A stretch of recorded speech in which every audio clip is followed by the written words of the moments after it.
তুমি যদি তোমার সন্তানের মুখে আঙ্গুল তুলে দিতে পারলা, মার মুখে যদি না দিতে পারো, বাবার মুখে যদি না দিতে পারো, তাহলে বোঝা গেল তুমি আল্লাহর কোরআনের এই আয়াতের বিরোধিতা করেছো, ঠিক কিনা? এজন্যই আল্লাহ পাক রব্বুল আলামিন বলেন, ও যুবক লক্ষ্য করে শোনেন, যুবক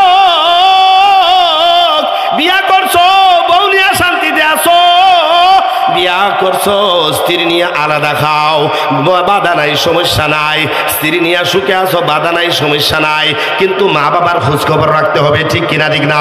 মা ঠিক মতো খাইলো কি খাইলো না, মার চিকিৎসার দরকার আছে কিনা নাই, মা সুন্দর বিছানায় ঘুমাইলো কি ঘুমাইলো না, মার শরীরের ব্যথা আছে নাকি ভালো আছে, মা রাত্রের বেলায় প্রস্রাব পায়খানার প্রয়োজন হয় কি হয় না, সবগুলা তোমাকে খেয়াল করতে হবে। তুমি ঘুমাইলা বিল্ডিং এর ভিতরে, তুমি ঘুমাইলা পালঙ্গের ভিতরে, তুমি ঘুমাইলা জাজিমের ভিতরে, মারে দিলা টিনের ঘরে, মারে দিলা তুমি ভাঙ্গা ঘরে, মারে দিলা মাটিতে বিছানা কইরা, মারে দিলে খাতাদা বিছানা কইরা, তুমি দামি বিদেশি কোরিয়ান জাপানি কমলি দিয়া ঘুমাও, আর মাকে দিলা কেতা। এটা হচ্ছে ইহসানের বিরুদ্ধে, ইহসানের বিরুদ্ধে, আল্লাহর কোরআনের বিরুদ্ধে। আল্লাহর কোরআন বলে মা বাবার প্রতি ইহসান করো। তুমি যদি পালঙ্গের মাঝে ঘুমাও, মা বাবাকেও পালঙ্গের মাঝে জায়গা করে দিতে হবে। তুমি যদি জাজিমে ঘুমাও, মা বাবাকেও জাজিমে জায়গা করে দিতে হবে। তুমি যদি কোরিয়ান তুষকের মধ্যে ঘুমাও, তুমি যদি কোরিয়ান কমলির মধ্যে ঘুমাও, মা বাবারকেও সেই রকমের কমলি দিতে হবে। নতুবা তুমি এটা ব্যবহার করা তোমার জন্য নিষিদ্ধ, নতুবা তোমার জন্য ব্যবহার করা এটা হারাম। আল্লাহ পাক রব্বুল আলামিন বলেন, ওয়াবিল ওয়ালিদাইনি ইহসানা। তুমি যা ব্যবহার করবে, তোমার সন্তানকে যা ব্যবহার করবে, তোমার স্ত্রীকে যা ব্যবহার করবে, মা বাবাকেও তাই ব্যবহার করাতে হবে। এটার নামই হচ্ছে ওয়াবিল ওয়ালিদাইনি ইহসানা। এটা হচ্ছে ইহসানের ব্যাখ্যা। তুমি মজার মজার খাও, কুরমা পোলাও, দেশি মুরগ, আর মার জন্য বাবার জন্য শুটকির ঝোল। তুমি বড় আনন্দে আরামে, ঈদের মৌসুম আসলো, বিবাহের মৌসুম আসলো, বিভিন্ন অনুষ্ঠানে যাও, স্ত্রী বায়না ধরে আমাকে শাড়ি না এনে দিলে আমি বিবাহে যাব না, স্ত্রী বায়না ধরে আমাকে এই নতুন জামা না এনে দিলে আমি আর ঈদ করব না। তোমার কলিজার টুকরা সন্তানরাও বায়না ধরে ধরে কি ধরে না, কলিজার টুকরা সন্তানরা বলে, আব্বু যদি এই ঈদের মধ্যে যদি ভালো জিনিস না এনে দাও, নতুন জামা না এনে দাও, তাহলে আমি ঈদই করব না। সন্তানের আবদার রাখতে গিয়া তুমি সব কিছু করতে পারো, তাহলে তোমার মা বাবার জন্য তুমি কেন করো না? মা বাবা তোমার কাছে তো কোনোদিনও চাইবে না, মা বাবা তোমার কাছে কোনোদিন আবদারও করবে না। খবরদার, খবরদার, ও সন্তান, মা বাবার আবদারের অপেক্ষা থাকতে পারবে না, মা বাবার মুখের বাড়ি শোনার জন্য থাকতে পারবে না। আমার আল্লাহ বলে, মার মুখ দিয়ে কেন আসবে, বাবার মুখ দিয়ে কেন আসবে? তারা বলার আগে আগেই তাদের কাছে ওই জিনিসগুলা তুমি সন্তানের জন্য উচিত হলো, ফরজ হলো, তাদের ইচ্ছা তাদের আগে তাদের কাছে পৌঁছায়া দিতে হবে। এটা হচ্ছে ইহসানের ব্যাখ্যা। কেন করবেন আপনি ইহসান?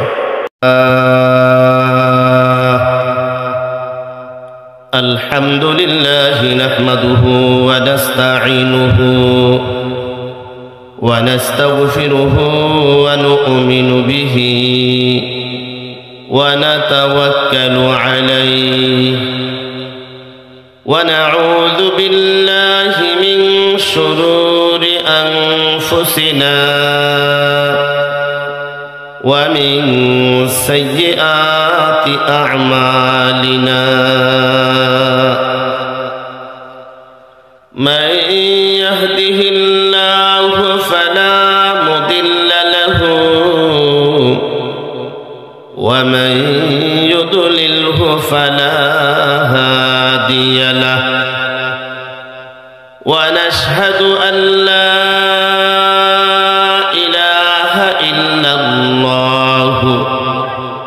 وحده لا شريك له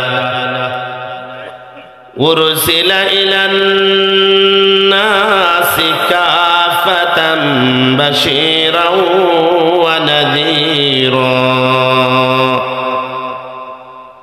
وداعيا إلى الله بإذنه وسراجا وكتابا منيرا.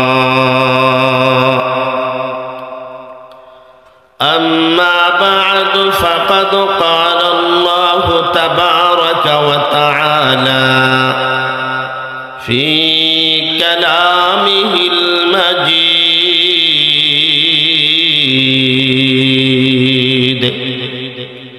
وفي فرقانه الحميد: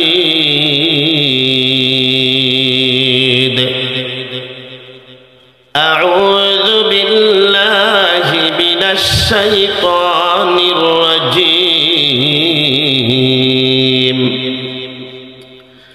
بسم الله الرحمن الرحيم.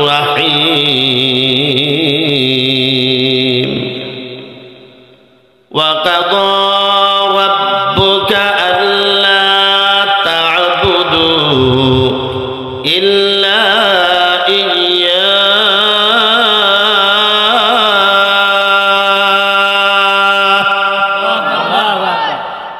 وقضى ربك ألا تعبدوا إلا إياه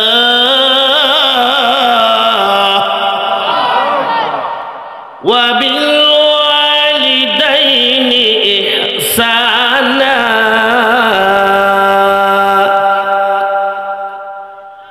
إما يبلغن عندك الكبر أحدهما أو كلاهما فلا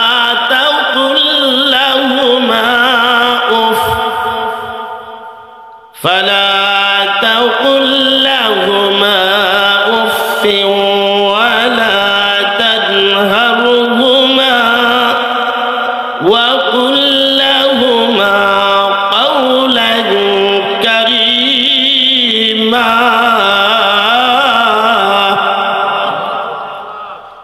واخفض لهما جناح الذل من الرحمة وقل رب ارحمهما كما ربياني صغيرا.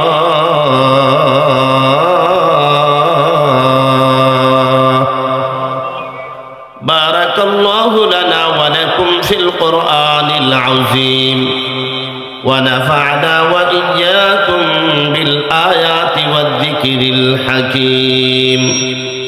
أستغفر الله لي ولكم ولسائر المسلمين فاستغفروه إنه هو الغفور الرحيم.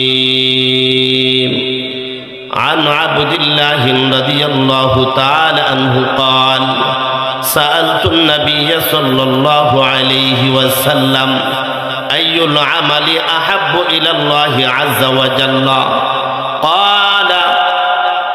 قال الصلاة على وقتها. قلت: ثم أي؟ قال: ثم بر الوالدين. قلت: ثم أي؟ قال: ثم الجهاد في سبيل الله أو كما قال عليه الصلاة والسلام. تکبیر میں کلمہ میں نمازوں میں ادا میں، تکبیر میں کلمہ میں نمازوں میں ادا میں ہے نام الہی سے ملا نام محمد، ہے نام الہی سے ملا نام محمد. فرماتے تھے آدوں میں مجھے خلد بری میں لکھا ہوا تو باپ ملا نام محمد، لکھا ہوا تو باپ ملا نام محمد. ہر ابتدا سے فعل ہر انتہا کے بعد ज़ाते मुहम्मद बुलंद है ज़ाते खुदा के बाद अल मिस्कु फाहिल मिस्कु फाह लम्मा ज़करना रसूलल्लाह। बोलें मरहबा। अल मिस्कु फाहिल मिस्कु फाह लम्मा ज़करना रसूलल्लाह वन्नूरु लाहिन नूरु लाह लम्मा हज़रना अबा ज़हरा अश्किली मिन वजदी व हाली व अक़ूलु लिन्नबिय्यिन गाली अश्किली मिन वजदी व हाली व अक़ूलु लिन्नबिय्यिन गाली इहल्ली गैरन अहवाली गैरल गरामी लिरसूलिल्लाह गैरल गरामी लिरसूलिल्लाह। बोलें मरहबा। बलगल उला बिकमालिही कशफत दुजा बिजमालिही हसनत जमी व खिसालिही सल्लु अलैहि व आलिही ला इलाहा इल्लल्लाह ला इलाहा इल्लल्लाह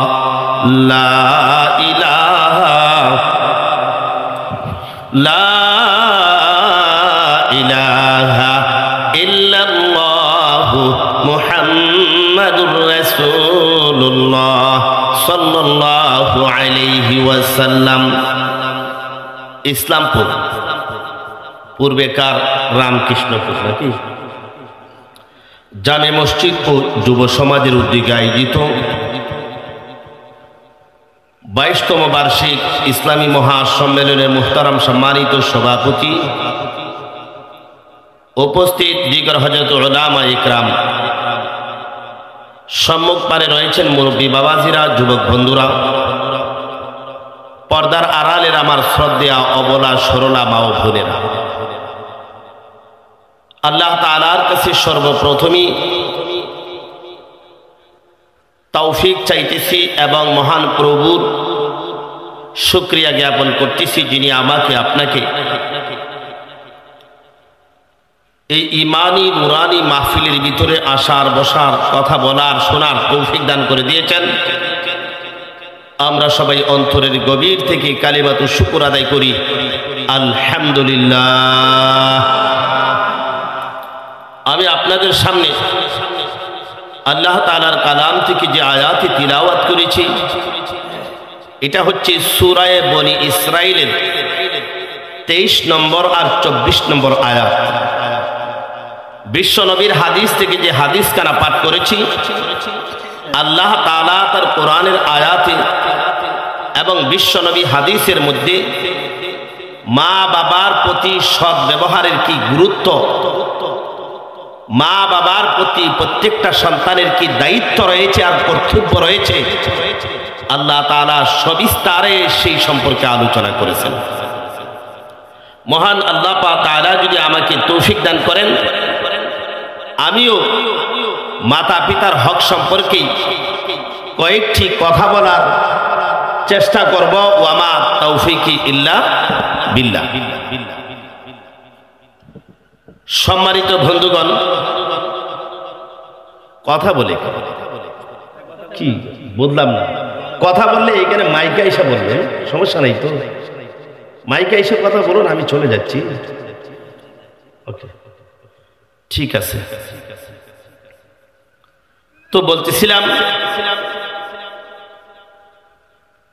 আমরা দুনিয়াতে আসা, আপনি আমার অস্তিত্ব লাভ, আপনি আমার দুনিয়াতে আসা এটা একটা মাধ্যম আর উসিলার মাধ্যমে হয়েছে, ঠিক কিনা? ঠিক না?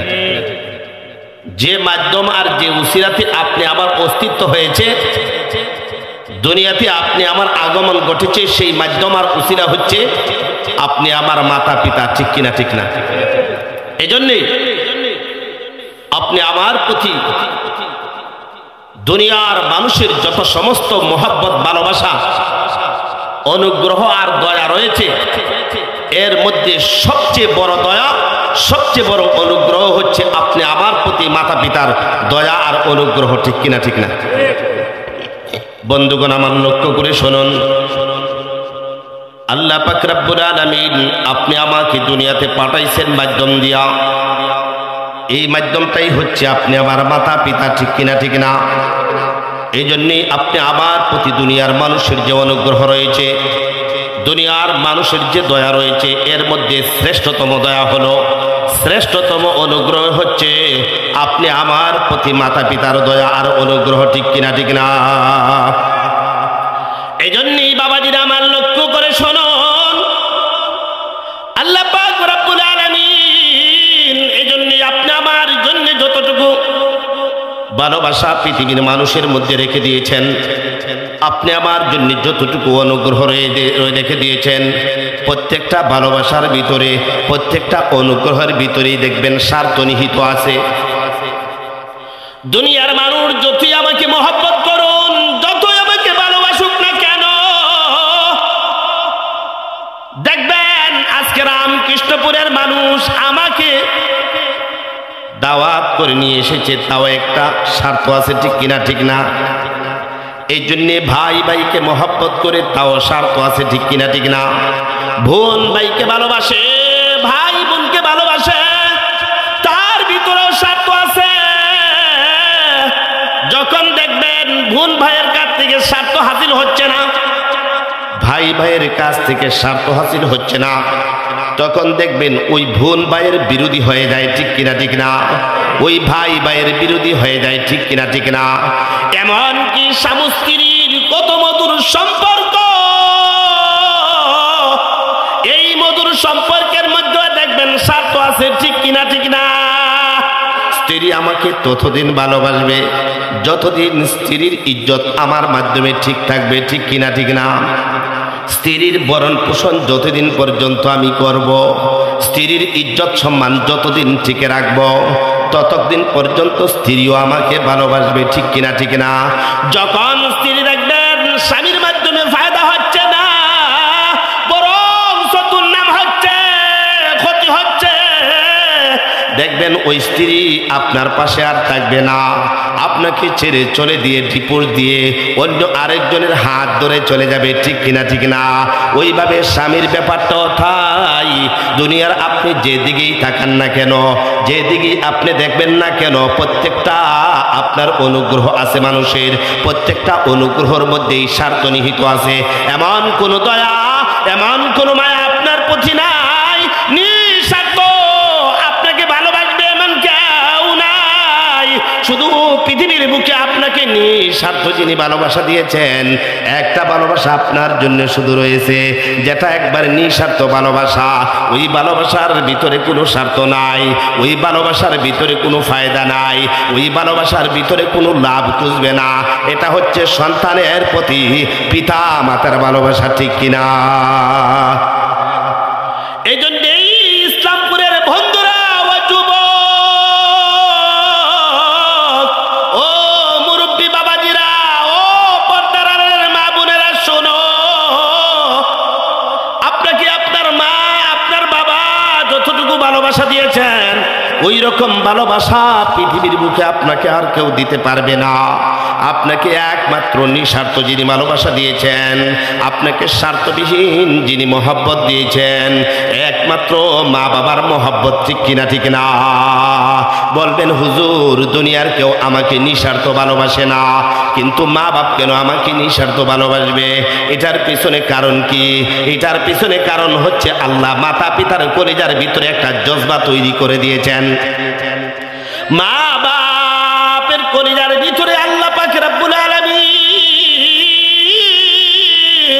সন্তানের একটা জ্বালা কলিজার ভিতর তৈরি করে দিয়েছেন, যে জ্বালার কারণে, যে জজবার কারণে মা বাপ না খায়া সন্তানের মুখে খাবার দিতে পারলেই মাতা পিতা খুশি হয়, ঠিক কিনা ঠিক না? সন্তান ভালো জামা পরলে মা বাপ, ছিঁড়া জামা পরলো মা বাবার কলিজা ঠান্ডা হয়, ঠিক কিনা ঠিক না? ভাইয়ের আমার, বন্ধুর আমার, এই জন্যে সন্তানের সুখ দুঃখে মা বাবা সুখী দুঃখী হন। সন্তান ইজ্জতওয়ালা হইলে, সন্তান বড় হইলে, সন্তান নামি দামি হইলে মা বাবার বুকটা গর্বে ভরে যায়, ঠিক কিনা ঠিক না? এই জন্যই ভাইয়ের আমার, বন্ধুর আমার, লক্ষ্য করে শুনুন। এই জন্যই আল্লাহ পাক রব্বুল আলামিন মা বাবাকে ইজ্জত দিয়েছেন। কতটুকু ইজ্জত দিয়েছেন লক্ষ্য করে শুনুন। আল্লাহ পাক রব্বুল আলামিন নিজের ইবাদতের সাথে সাথে, নিজের বন্দেগীর সাথে সাথে, নিজের আহ্বানের সাথে সাথে আল্লাহ তাআলা মাতা পিতার হকের প্রতিও দুনিয়ার সমস্ত মানুষদেরকে সতর্ক করে দিয়েছেন। এই জন্যই আল্লাহ তাআলা মা বাবার হকের ব্যাপারে আল্লাহ তার নিজের ইবাদতের সাথে নিয়ে আসছেন। চিন্তা করছেন? আল্লাহ তাআলা বলতেছেন, ওয়া কাযা রাব্বুকা আল্লা তা'বুদু ইল্লা ইয়্যা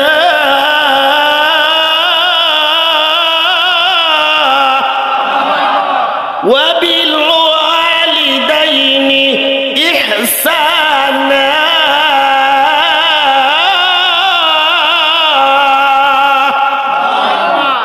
ইম্মা ইয়াবলুগান্না ইনদাকাল কিবারা আহাদুহুমা আও কিলাহুমা ফালা তাকুল লাহুমা উফ ولا تنهرهما وقل لهما قولا كريما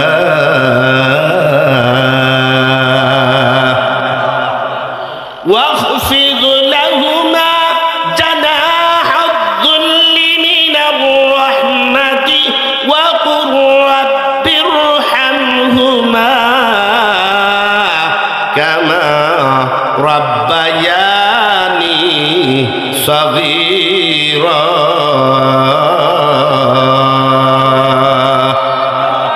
এই জন্যই বাবাজির আমার, বন্ধুরা আমার, বনি ইসরাইলের 23 নম্বর আর 24 নম্বর আয়াতের ভিতরে আল্লাহ তাআলা সবিস্তারে মা বাবার হকের ব্যাপারে আলোচনা করেছেন।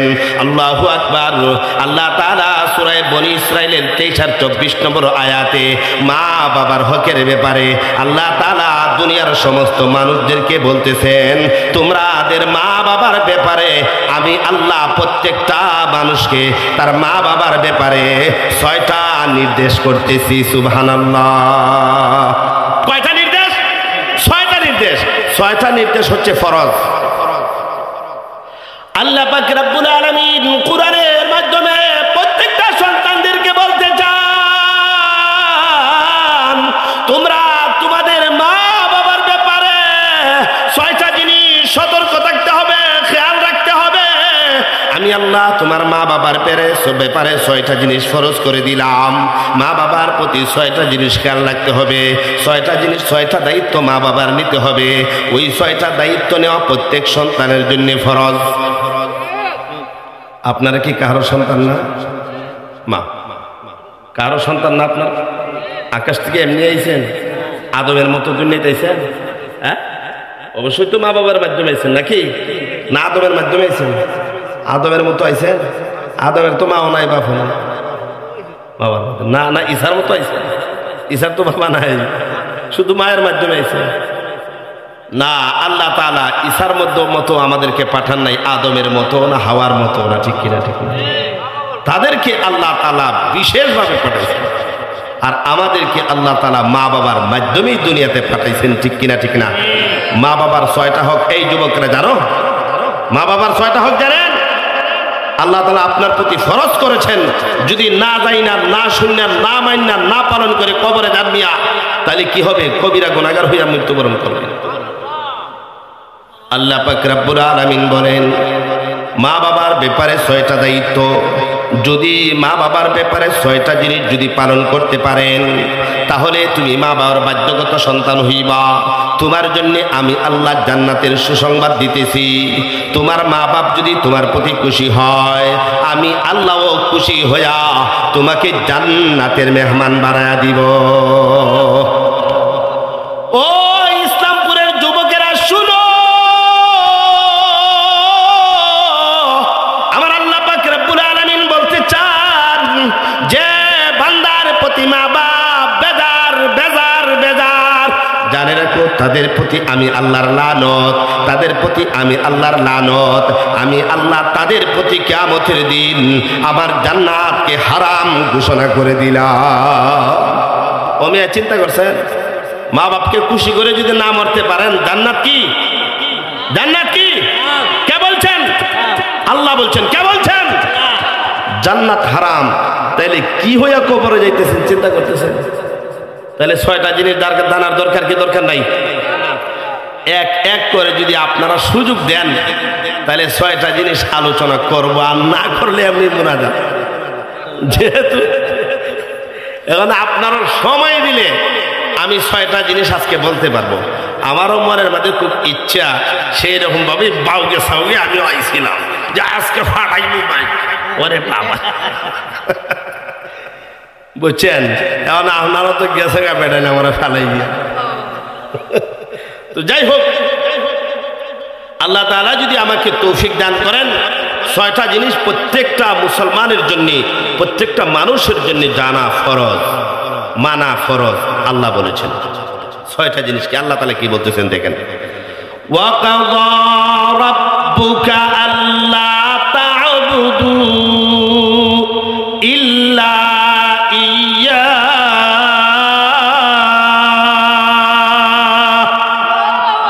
আল্লাহ পাক রব্বুল আলামিন বলতেছেন, ও দুনিয়ার মানুষেরা, আমি আল্লাহ পাক রব্বুল আলামিনের ফয়সালা, আমি আল্লাহ পাক রব্বুল আলামিনের হুকুম, আমি আল্লাহ পাক রব্বুল আলামিনের নির্দেশ। ফয়সালা কি জানেন?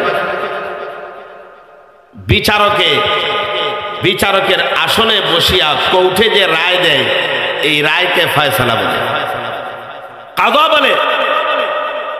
এই রায় দুনিয়ার কেউ মিটাইবার শক্তি নাই উপরের আদালত ছাড়া। ঠিক কিনা? ঠিক না? আপনারা যারা কেস মামলায় দৌড়াদৌড়ি করে, এরা একটু বেশি বুঝে। একটা কোর্টে যদি রায় হয়, ই কোর্টে আর আপিল হয় না, উপরের আদালতে যাইতে হয়। ঠিক কিনা? ঠিক না? তো আল্লাহ পাক রব্বুল আলামিনের রায় হচ্ছে, আল্লাহর ফয়সালা হচ্ছে। এখন ই রায় পাল্টাইতে হলে তো উপরের আদালতে যাওয়া লাগবে। ঠিক কিনা? ঠিক না? আল্লাহর আদালতের উপরে আরেকটা আদালত আছে, দেখাইতে পারবেন আপনারা? হাইকোর্ট, সুপ্রিম কোর্ট, শেখ হাসিনার কোর্ট, হ্যাঁ মোদির কোর্ট, নাকি ট্রাম্পের কোর্ট? দুনিয়ার এমন কোন বাবার বেটা আছে নাকি যে এই আল্লাহর আদালতের রায় পাল্টাইবার? নাই। তাহলে আল্লাহ পাক রব্বুল আলামিনের রায় হলো ওয়া কাযা, আমি আল্লাহর ফয়সালা, ওয়া কাযা রাব্বুকা আল্লা তা'বুদু ইল্লা ইয়্যা। আল্লাহ পাক রব্বুল আলামিন বলতেছেন, আমার ফয়সালা হলো আমি আল্লাহ পাক রব্বুল আলামিন ছাড়া অন্য কাহারও গোলামি করা যাবে না। গোলামি যদি করতেই হয়, আমি আল্লাহর গোলামি করতে হবে। ঠিক কিনা? ঠিক না? ইবাদত করবে তো কার ইবাদত চলবে? চিল্লায় বলেন, কার কার? সজিদা করব তো কারে করব? কারে সজিদা করব? কারে রুকু করব? কারে রুকু করব? কারে গোলামি করব? কার ইবাদত চলবে? কার? আল্লাহর ইবাদত চলবে আল্লাহর। ঠিক কিনা? ঠিক না? এজন্যই আল্লাহ বলেন, আমার ফয়সালা হচ্ছে ওয়া কাযা রাব্বুকা আল্লা তা'বুদু ইল্লা ইয়্যা। আমি আল্লাহ ছাড়া অন্য দুনিয়ার কারো ইবাদত চলবে না। আমাকে সজিদা ছাড়া দুনিয়ার কাউকে সজিদা করা যাবে না। নাকি পীরকে সজিদা করা যাবে, নাকি মাদারে সজিদা করা যাবে কি? ও ইসলামপুরের মা বোনেরা শুনো গো মা, আল্লাহ ছাড়া দুনিয়ার কাউকে সজিদা করা যাবে না। এমনকি কোনো পীরকেও সজিদা করা যাবে না, এমনকি কোনো পীরের দরবারেও সজিদা করা যাবে না, এমনকি কোনো কবরেও সজিদা করা যাবে না, পীরের মাজারেও সজিদা করা যাবে না, এমনকি নবীর কবরেও সজিদা করা যাবে না। ঠিক কিনা? ঠিক না? এই জন্যই আল্লাহ পাক রব্বুল আলামিন বলতেছেন ওয়া কাযা রাব্বুকা আল্লা তা'বুদু ইল্লা ইয়্যা, ইবাদত চলবে তো আমি আল্লাহ পাক রব্বুল আলামিনের ইবাদত চলবে, ঠিক কিনা? এরপরে আল্লাহ কি বলতেছে দেখেন, ওয়া বিল ওয়ালিদাইনি ইহসানা। এরপরে আল্লাহ মা বাবার 6টা জিনিস বলতেছেন। মা বাবার ব্যাপারে প্রত্যেকটা সন্তানের জন্য 6টা জিনিস খেয়াল রাখতে হবে। আল্লাহ 6টা জিনিস প্রত্যেকটা মানুষদেরকে হুকুম করতেছেন, নির্দেশ করতেছেন। আল্লাহর ইবাদতের কথা বললেন, এরপরে মা বাবার হকের ব্যাপারে বলতেছেন। সুবহানাল্লাহ। 1 নাম্বার মা বাবার হকের ব্যাপারে আল্লাহ কি বলতেছেন শুনেন। আল্লাহ পাক রব্বুল আলামিন বলতেছেন ওয়া বিল ওয়ালিদাইনি ইহসানা। ও দুনিয়ার মানুষেরা, আমি আল্লাহ তোমরা তোমাদের মা বাবার ব্যাপারে সতর্ক করে বলতেছি, তোমরা তোমাদের মা বাবার প্রতি 1 নাম্বার হুকুম হচ্ছে আমি আল্লাহর পক্ষ থেকে, তোমরা তোমাদের মা বাবার প্রতি ইহসান করো। মা বাবার প্রতি কি করতে হবে? ইহসান করতে হবে। ইহসান কি জিনিস আমরা জানি নাকি? ইহসান তো আরবি শব্দ, ঠিক কিনা? ঠিক না? কোরআনের ভাষা হচ্ছে ইহসান। এখন ইহসান কি জিনিস, ইহসানের ব্যাখ্যায় মুফাসসিরিন ইকরাম যা বলছে আমি তাই বলবো, দুসরা কোনো আলোচনা করব না ইনশাআল্লাহ। একটা আছে না কিচ্ছা কাহিনী এনতেন হওয়া, এটা আমার স্বভাব না, আমি চিনিও। শুধু ইহসানের ব্যাখ্যা মুফাসসিরিন ইকরাম যা বলছেন আমি তাই করব। ওয়া বিল ওয়ালিদাইনি ইহসানা, আল্লাহ তাআলার 1 নাম্বার নির্দেশ হচ্ছে মা বাবার প্রতি ইহসান করো। ইহসানের ব্যাখ্যায় মুফাসসিরিন ইকরাম বলেন, ও দুনিয়ার মানুষেরা, তুমি তোমার প্রয়োজনে হাজারে বাটে যাও কি যাও না? তুমি তোমার প্রয়োজনে শহরে যাও কি যাও না? তুমি তোমার প্রয়োজনে বন্দরে যাও কি যাও না? তুমি তোমার প্রয়োজনে সফরে বের হও কি হও না? বাজার থেকে আসার সময়, সফর থেকে আসার সময়, বন্দর থেকে আসার সময়, শহর থেকে আসার সময় তোমার কলিজার টুকরা সন্তানের জন্য আঙ্গুর নিয়ে আসো, কলিজার টুকরা সন্তানের জন্য আপেল নিয়ে আসো, কলিজার টুকরা সন্তানের জন্য দামি বিস্কুট নিয়ে আসো, ঠিক কিনা? ঠিক না? মুফাসসিরিন ইকরাম বলেন, তুমি শহরে বন্দরে গেলা, হাটে গেলা, ঘাটে গেলা, সফরে গেলা, সফর থেকে আসার সময় কলিজার টুকরাদের জন্য তুমি যা নিয়ে আসলা, তোমার প্রিয়তমা স্ত্রীর জন্য যা নিয়ে আসলা, আল্লাহ পাক রব্বুল আলামিন ইহসানের দ্বারা এটাই বুঝাইতে চান মা বাবার জন্য তোমাকে 1 ভাগ আনতে হবে। ওয়া বিল ওয়ালিদাইনি ইহসানা। ও যুবক, লক্ষ্য করে শোনো রে যুবক, তুমি আদর করে সন্তানের মুখে একটা আঙ্গুর তুলে দিলা, ইহসানের ব্যাখ্যা হলো মার মুখেও একটা আঙ্গুর তুলে দিতে হবে, বাবার মুখেও একটা আপেল তুলে দিতে হবে, সন্তানের মুখে একটা বিস্কুট তুলে দিলা। ইহসানের ব্যাখ্যা হলো মা বাবার মুখেও একটা বিস্কুট তুলে দিতে হবে। এটাই হচ্ছে ওয়া বিল ওয়ালিদাইনি ইহসানা। তুমি যদি তোমার সন্তানের মুখে আঙ্গুর তুলে দিতে পারলা, মার মুখে যদি না দিতে পারো, বাবার মুখে যদি না দিতে পারো, তাহলে বোঝা গেল তুমি আল্লাহর কোরআনের এই আয়াতের বিরোধিতা করেছো, ঠিক কিনা? এই জন্যই আল্লাহ পাক রব্বুল আলামিন বলেন, ও যুবক, লক্ষ্য করে শুনে যুবক, বিয়া করছো, বউ নিয়ে শান্তিতে আসো, বিয়া করছো, স্ত্রী নিয়ে আলাদা খাও, বাধা নাই, সমস্যা নাই, স্ত্রী নিয়ে সুখে আসো, বাধা নাই, সমস্যা নাই, কিন্তু মা বাবার খোঁজ খবর রাখতে হবে, ঠিক কিনা? ঠিক না? মা ঠিক মতো খাইলো কি খাইলো না, মার চিকিৎসার দরকার আছে কিনা নাই, মা সুন্দর বিছানায় ঘুমাইলো কি ঘুমাইলো না, মার শরীরের ব্যথা আছে নাকি ভালো আছে, মা রাত্রের বেলায় প্রস্রাব পায়খানার প্রয়োজন হয় কি হয় না, সবগুলা তোমাকে খেয়াল করতে হবে। তুমি ঘুমাইলা বিল্ডিং এর ভিতরে, তুমি ঘুমাইলা পালঙ্গের ভিতরে, তুমি ঘুমাইলা জাজিমের ভিতরে, মারে দিলা টিনের ঘরে, মারে দিলা তুমি ভাঙ্গা ঘরে, মারে দিলা মাটিতে বিছানা কইরা, মারে দিলে খাতাদা বিছানা কইরা, তুমি দামি বিদেশি কোরিয়ান জাপানি কমলি দিয়া ঘুমাও, আর মাকে দিলা কেতা। এটা হচ্ছে ইহসানের বিরুদ্ধে, ইহসানের বিরুদ্ধে, আল্লাহর কোরআনের বিরুদ্ধে। আল্লাহর কোরআন বলে মা বাবার প্রতি ইহসান করো। তুমি যদি পালঙ্গের মাঝে ঘুমাও, মা বাবাকেও পালঙ্গের মাঝে জায়গা করে দিতে হবে। তুমি যদি জাজিমে ঘুমাও, মা বাবাকেও জাজিমে জায়গা করে দিতে হবে। তুমি যদি কোরিয়ান তুষকের মধ্যে ঘুমাও, তুমি যদি কোরিয়ান কমলের মধ্যে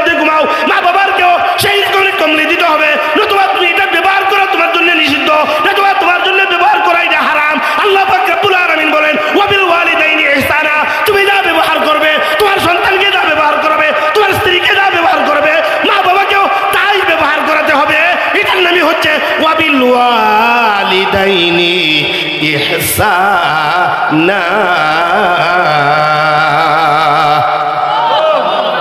এটা হচ্ছে ইহসানের ব্যাখ্যা।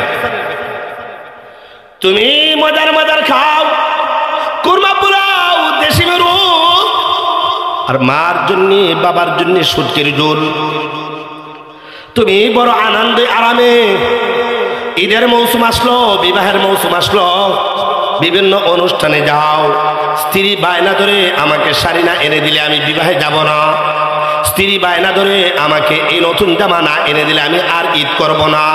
তোমার কলিজার টুকরা সন্তানরাও বায়না ধরে ধরে কি ধরে না, কলিজার টুকরা সন্তানরা বলে আব্বু যদি এই ঈদের মধ্যে যদি ভালো জিনিস না এনে দাও, নতুন জামা না এনে দাও, তাহলে আমি ঈদই করব না। সন্তানের আবদার রাখতে গিয়া তুমি সব কিছু করতে পারো, তাহলে তোমার মা বাবার জন্য তুমি কেন করো না? মা বাবা তোমার কাছে তো কোনোদিনও চাইবে না, মা বাবা তোমার কাছে কোনোদিন আবদারও করবে না। খবরদার খবরদার ও সন্তান, মা বাবার আবদারের অপেক্ষা থাকতে পারবে না, মা বাবার মুখের বাড়ি শোনার জন্য থাকতে পারবে না। আমার আল্লাহ বলে মার মুখ দিয়ে কেন আসবে, বাবার মুখ দিয়ে কেন আসবে? তারা বলার আগে আগেই তাদের কাছে ওই জিনিসগুলা তুমি সন্তানের জন্য উচিত হলো, ফরজ হলো, তাদের ইচ্ছা তাদের আগে তাদের কাছে পৌঁছায়া দিতে হবে। এটা হচ্ছে ইহসানের ব্যাখ্যা। কেন করবেন আপনি ইহসান? মা বাবার জন্য আপনি কেন ইহসান করবেন? মা বাবার জন্য আপনি এইগুলা চাহিবা মাত্র দিতে বাধ্য থাকিবে কেন? কারণ কি? কোন সমস্যা বাবা? কোন সমস্যা? আমাকে বলবেন, আমি মাইক ছেড়ে দিব, সমস্যা নেই তো বলতেছি। আপনি যখন মা বাবার চাওয়ার আগেই তার হিস্সাগুলা পৌঁছাই দিতে হবে, নতুবা আপনি ইহসানের আল্লাহর কোরআনের বিরোধিতা করলেন। কেন করবেন? কেন? কারণ কি বাবা? লক্ষ্য করে শুনুন। মা যখন তোমাকে গর্ভে ধারণ করছিল, মার এমন অবস্থা হয়েছে রে বাবা, মার হাত পাগুলা ফুলে গিয়েছিল, ঠিক কিনা ঠিক না? মার হাত পায়ে পানি জমে গিয়েছিল, মা বসলে উঠতে পারতো না, উঠলে মা বসতে পারতো না, খরর দিয়া 10 মাস 10 দিন মা ঘুমাইতে পারে নাই, ঠিক কিনা ঠিক না? মা তার সন্তানের জন্য কত কষ্ট। এমন সময় হয়েছে মা ফ্যামিলির সবাইকে নিয়ে খাবার মধ্যে বসছে, ফ্যামিলির সবাইকে নিয়ে খাবারের মধ্যে বসছে, হঠাৎ করে খাবারের মধ্যখানে মা প্লেটটা রেখে দিয়ে আড়ালে ঘরের পিছনে চলে গেছে। ঘরের পিছনে মা গিয়া নিজের চোখের পানি ফেলে আর নীরবে কাঁদতে থাকে। স্বামী দৌড়িয়া গেছে, গিয়া বলতেছে তুমি কেন কাঁদতেছো? কারণ কি? তুমি খাবারের টেবিল থেকে খাবার ফেলায় চলে আসলা কেন? এই সময় দেখবেন মা চোখের পানি মুইসা বলতেছে না আমার তো কিছুই হয় নাই, আমি এমনি চলে আসছি। ওই সময় দেখবেন স্ত্রীকে স্বামী বলতেছে, পিড়াপিড়ি করতেছে, না তুমি কেন চলে আসলা আমাকে বলো। বলার পর মা শেষ পর্যন্ত বাধ্য হইয়া বলতে থাকে, ও আমার প্রিয়তম স্বামী, তাহলে শোনো আমি কেন চলে আসছি। আমি যখন খাবারের মধ্যে বসলাম, কয়েকটা লঙ্কা মুখের মধ্যে দেওয়ার পর ওই খাবারগুলা যখন পেটের মধ্যে গেল, হঠাৎ করে আমার সন্তান পেটের ভিতর থেকে আমার কলিজায় একটা লাথি মেরেছে। আল্লাহু আকবার! আমার সন্তান পেটের ভিতর থেকে আমার কলিজায় একটা আঘাত করেছে, সাথে সাথে আমার কলিজায় ব্যথা শুরু হয়ে গেছে। আমি আর সহ্য করতে পারি না।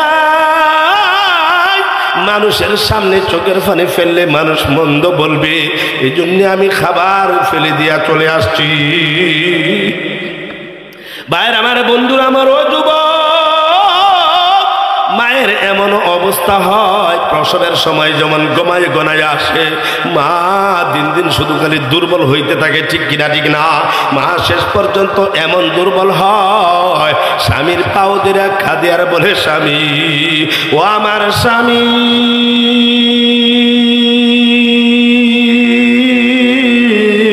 আমার শরীরে যে কন্ডিশন বোঝা যাইতেছে, আমার মনে হয় এবারে ডেলিভারি কেসে আমি আর বাঁচবো না।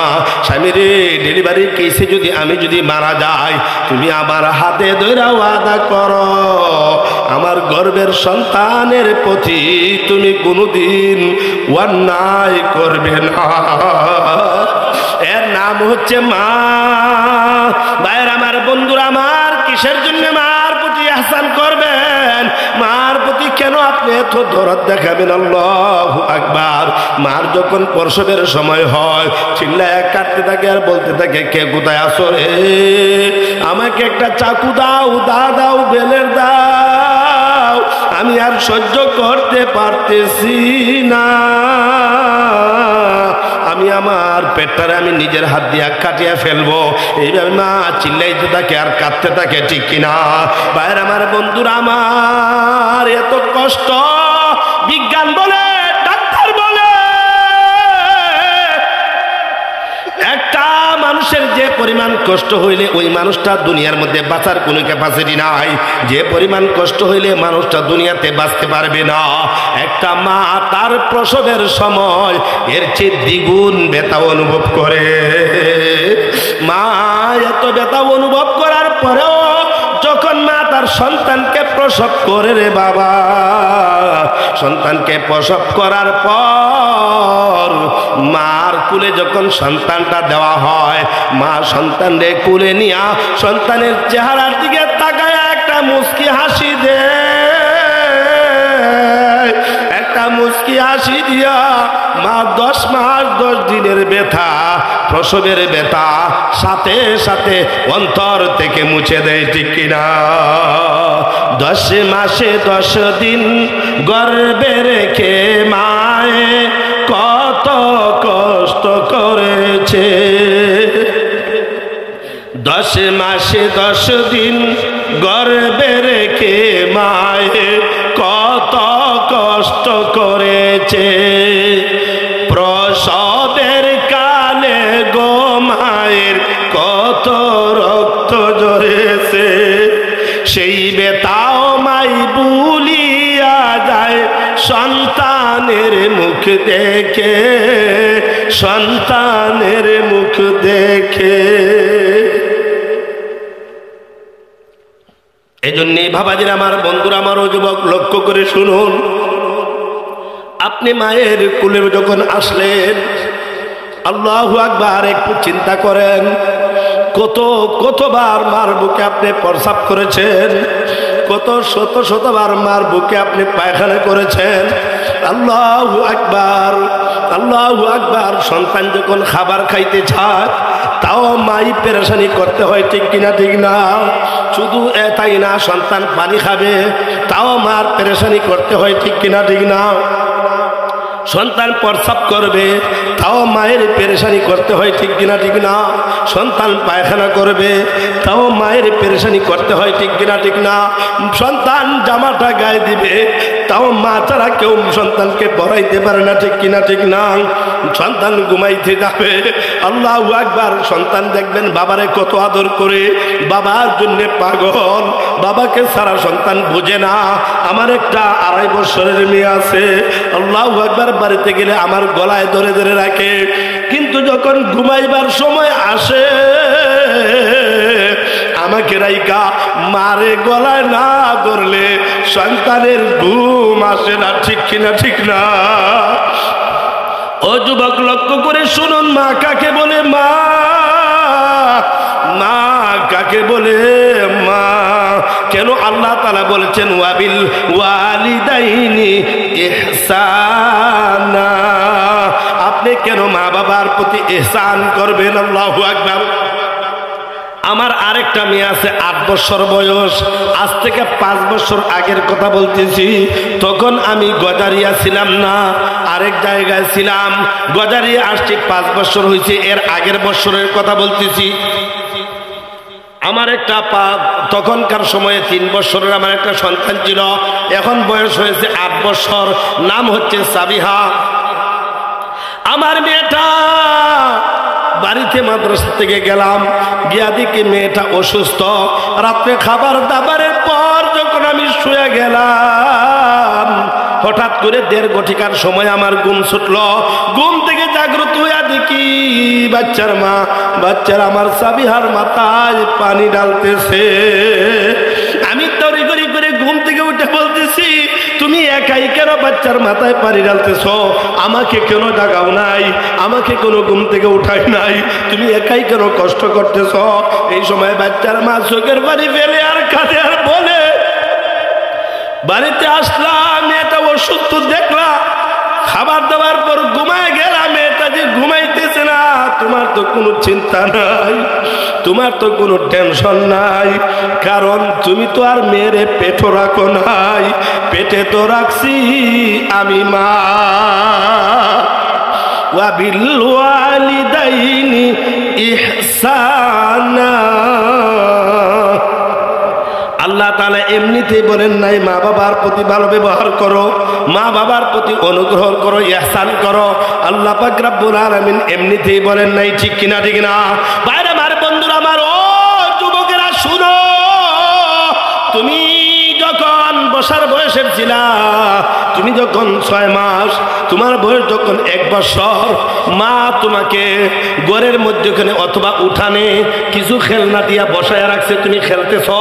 মা বাড়ির পিছনে কাজ করতেছে, ডেক মাছতেছে, হয়তোবা চটা নেফতেছে, হয়তোবা অন্য কোনো কাজ করতেছে।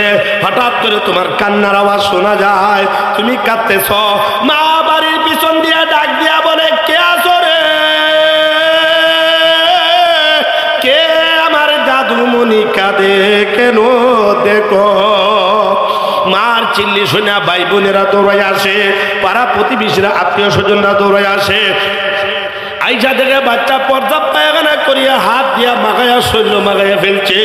এই অবস্থা দেখে ভাই বোন বলে, ছি ছি ছি, কেউ তুলে নেয় না, ঠিক কিনা? ঠিক না? পাড়া প্রতিবেশীরা আইসা এই অবস্থা দেখে বলে, ছি ছি ছি, তুমি কই গো? তুমি দেখা যাও তোমার সন্তানে কি করছে, আমরা তোমার সন্তানকে কুলে নিতে পারবো না। মা যখন দেখে আমার জাদুমণির কান্না কেন থামে না, মা বাড়ির পিছনে সব কাজ ফেলে দিয়া একটা দৌড় দিয়া সন্তানের কাছে আসে। আইসা সন্তানের এই অবস্থা দেখা মা তাড়াতাড়ি করে গরম পানি করে সাবান আনে, আন্না ছেলের নিজের হাত দিয়া পড়তা পায়খানা গুলা মা পরিষ্কার করে। আল্লাহু আকবার, গরম পানি দিয়া ধুইয়া মুচ্ছা, আল্লাহু আকবার, শুকনা কাপড় দিয়া জড়ায়া ধরে মা এবার সন্তানদের হাতে নিয়া লাপায় লাপায়, ঠিক কিনা? মা সন্তানকে হাতে নিয়া লাপায়, এক গালে চুমা দেয়, আরেক গালে হুঙ্গা দেয়, আব্বু আব্বু, আম্মু আম্মু বলে ডাকে, ঠিক কিনা? এই জন্য আমার আল্লাহ বলেন, ওয়া বিল ওয়ালিদাইনি ইহসানা। ও দুনিয়ার মানুষেরা, খবরদার খবরদার, মা বাবার সাথে বেয়াদবি করিও না, মা বাবার প্রতি ইহসান করো। 1 নাম্বার। এভাবে যদি 1 নাম্বার আরো কিছু হইতে থাকি, আরো 1 ঘন্টা দিই। এখন 2 নম্বর আইতাম না, 2 নম্বর আই, 2 নম্বর জি শেষ করে কইলে শেষ করে দিব জায়গা সিস্টেমে আই, সিস্টেমে আইলে সুবিধা হইব আপনার, আমার সুবিধা হইব। ও না, মানুষ যাইব নাকি উঠতেছে গেলে আমার কই না, আমিও শেষ করে দিব।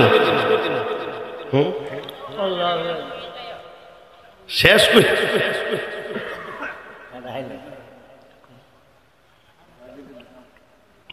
তো যে কথা বলতেছিলাম, 2 নম্বর হলো ওয়াবিল ওয়ালিদাইনি ইহসানা। এরপরে ইম্মা ইয়াবলুগান্না ইনদাকাল কিবারা আহাদুহুমা আও কিলাহুমা ফালা তাকুল লাহুমা উফ। আসুন 2 নম্বরে লই দিয়া, তোমার মা বাবার থেকে যে কোনো একজনকে যদি তুমি বৃদ্ধ বয়সে পাও, অথবা উভয়জনকেই যদি তুমি বৃদ্ধ বয়সে পাও, খবরদার তাদের সামনে কোনোদিন উফ শব্দ উচ্চারণ করিও না। ফালা তাকুল লাহুমা উফ। এখন উফ শব্দ দ্বারা আল্লাহ তাআলা কি বুঝাইতে চাইছেন? উফ শব্দ দ্বারা কি উফ বুঝাইতে চাইছেন? না, আসলে উফ শব্দ দ্বারা উফ না। উফ শব্দের ব্যাখ্যায় গেলে বুঝতে পারবেন যে উফ শব্দ দ্বারা আল্লাহ কি বুঝাইতে চাইছেন। উফ শব্দ দ্বারা আল্লাহ তাআলা বুঝাইতে চাইতেছেন, মা বাবা যখন বৃদ্ধ বয়স হয়, দেখবেন এক সময় এমন হবে মা বাবা বৃদ্ধ বয়স হইলে তাদের কামনা বাসনা অনেক সময় বেড়ে যায়, ঠিক কিনা ঠিক না? তাদের আবদার ব্যবহার নাবালিক শিশু বাচ্চাদের মতো হয়ে যায়, ঠিক কিনা ঠিক না? আপনার সবচেয়ে ছোট ছেলেটার মতো আপনার বাবার স্বভাব হবে, আপনার ছোট মেয়েটার মতো আপনার মায়ের স্বভাব হবে, ঠিক কিনা ঠিক না? আপনি যাইতেছেন জরুরি কাজে, এই সময় মা ডাক দিয়ে বলবে, বাবা দাঁড়া, আমার 10টা টাকা দিয়ে যা। বাবা কই যাস? বাজারে যাস, আমার জন্য এই জিনিসটা নিয়ে আনবে। বাবা কি করস? আমার শুনে যা, আমার শরীরটা ব্যথা করতেছে। বাবা তুই কই যাস? এইদিকে আয়, আমার তো ঘুম লাগতেছে না। দেখবেন মা বাবা যখন বৃদ্ধ বয়সে হইবে, মা বাবার কামনা বাসনা বেড়ে যাবে, মা বাবার আচার ব্যবহার ছোট নাবালিক শিশু বাচ্চাদের মতো হয়ে যাবে, ঠিক কিনা ঠিক না? এজন্য আল্লাহ বলেন, ইম্মা ইয়াবলুগান্না ইনদাকাল কিবারা আহাদুহুমা আও কিলাহুমা ফালা তাকুল লাহুমা উফ।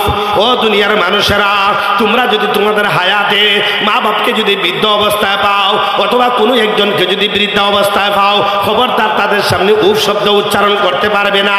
এর অর্থ হচ্ছে রে বাবা, মুফাসসিরিন ইকরাম বলেন, মা বাবা যখন বৃদ্ধ হয় তাদের আচার ব্যবহার ছোট বাচ্চাদের মতো হবে, তাদের চলচলনটা ছোট বাচ্চাদের মতো হবে।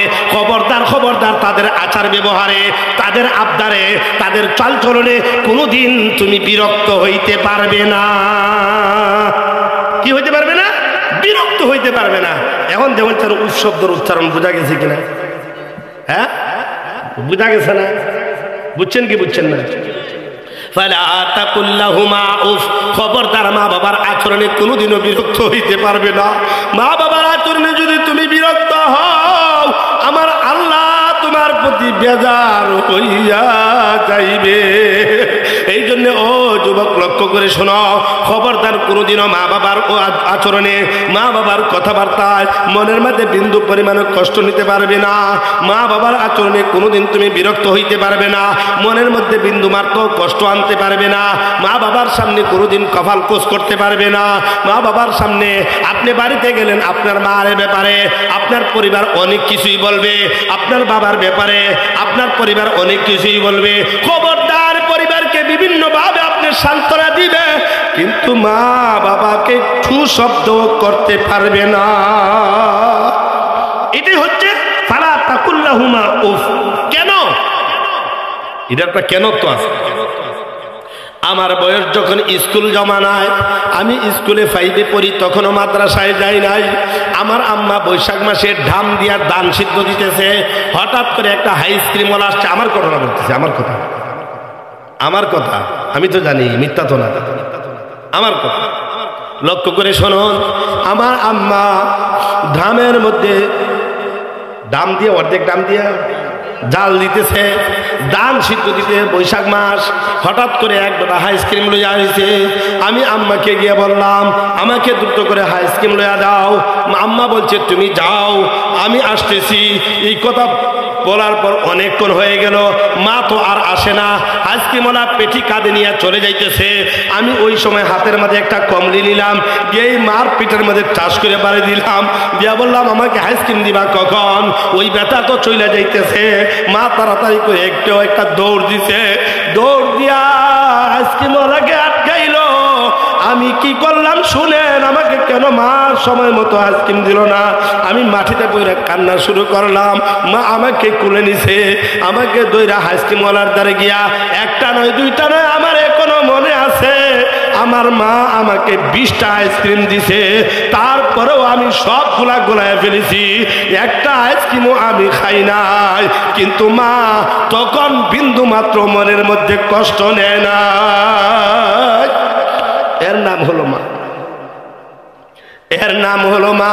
এই জন্য আল্লাহ বলেন, ইম্মা ইয়াবলুগান্না ইনদাকাল কিবারা আহাদুহুমা আও কিলাহুমা ফালা তাকুল্লাহুমা উফ, খবরদার মা বাবার আচরণে কোনোদিন বিরক্ত হইতে পারবে না। সন্তানের কোনো রোগ হইলে মায়ে কাইন্দা মরে, সন্তানের কোনো রোগ হইলে মায়ে কাইন্দা মরে, ঠিক কিনা? আল্লাহু আকবার। সন্তান অসুস্থ হইলে দেখবেন সন্তানটাকে কোলে নিয়ে মা একটা দৌড় দেয় ডাক্তারের কাছে, গিয়া বলে ডাক্তার যত টাকা লাগে আমি দিব, প্রয়োজনে আমি মা ভিক্ষা করব, তারপরও আমার সন্তানকে সুস্থ করা যায়, তাই ঠিক কিনা? ঠিক না? আরেকটা দৌড় দিয়ে যায় ইমাম সাহেবের কাছে, হুজুর হুজুর ঘুম থেকে উঠে একটা বেড কিনতে যাই, মহিলা তোমার কি হয়েছে? বলে হুজুর গো তুমি যাই বলো না কেন, আমার সন্তান কলিজার টুকরা অসুস্থ, তাড়াতাড়ি করে একটু ফু দাও, আমার সন্তান সুস্থ না হওয়া পর্যন্ত আমার কলিজা ঠান্ডা হবে না, ঠিক কিনা? আল্লাহু আকবার। এই জন্য কবি বলেন সন্তানের কোন রোগ হইলে মায়ে কাইন্দা মরে, হাত উঠাইয়া দোয়া করে আল্লাহরই দরবারে, নাওয়া খাওয়া সব সারি দেয় সন্তানের লাগিয়া, সন্তানের লাগিয়া, ঠিক কিনা? মার এমন অবস্থা হয় রাত্রে সন্তান ঘুমায় না, দেখবেন মাও ঘুমায় না, মা সন্তানের মাথার পাশে বৈশা বৈশা সন্তানের মাথায় হাত বুলাইতে থাকে, হাত বুলাইতে থাকে। হঠাৎ করে মা এইভাবে দুইটা হাত আকাশের দিকে উঠায়, উঠাইয়া বলে আল্লাহ আল্লাহ, তুমি আমার সন্তানের রূপটা আমারে দিয়ে দাও, তুমি আমার সন্তানের রূপটা আমারে দিয়া দাও, এর বিনিময়ে হলেও আমার সন্তানকে তুমি সুস্থ করে দাও, ঠিক কিনা? এই জন্য আল্লাহ বলেন মা তো কোনোদিন বিরক্ত হয় নাই, রাতের রাত তোমার জন্য মা কাটিয়েছে, কোনোদিন বিরক্ত হয়েছে? এই জন্য আল্লাহ বলেন ইম্মা ইয়াবলুগান্না ইনদাকাল কিবারা আহাদুহুমা আও কিলাহুমা ফালা তাকুল লাহুমা উফ। মা বাবার আচরণে কোনোদিন বিরক্ত হইতে পারবে না। যেহেতু মানুষ উঠাউঠে শুরু করছে, আমিও দুইটা ওই শেষ। আল্লাহ তাআলা যদি তৌফিক দান করেন কোনো সময় বাকি চারটে ইনশাল্লাহ বলবো। আমি আপনাদের কাছে অনুরোধ করব, এই মসজিদ আপনাদের, আল্লাহ তাআলার ঘর, আল্লাহ তাআলা এই মসজিদের মালিক, বানাবো আমরা, মালিককে